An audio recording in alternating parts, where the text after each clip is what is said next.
Një ngjarje e rëndë është raportuar në fshatin Gadime e Olët të Lipjanit, ku një grua dyshohet se ka tentuar t'i jap fund jetës. Policia është njoftuar për rastin e dyshuar vetvrasje në tentativë në rrugën i Boshtasholli, ku viktima rreth 34 vjeçare është gjendur në gjendje kritike. Burime bëjnë të ditur se djali i saj 13 vjeçar, i cili edhe ka paraqitur rastin tek organet e drejtësisë, ka deklaruar se e ka gjetur nënën të varur me litar në një WC që ndodhet në oborrin e shtëpisë dhe ka ndërhyrë menjëherë duke kaputur litarin, duke i shpëtuar jetën.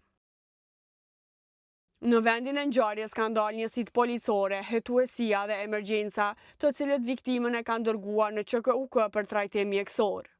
Pas trajtimit, viktima është intervistuar dhe është dërguar tek familjarët e saj në Lipjan, ndërsa për rastin është njoftuar edhe prokurori kujdestar dhe është iniciuar procedura për vetvrasje në tentativë.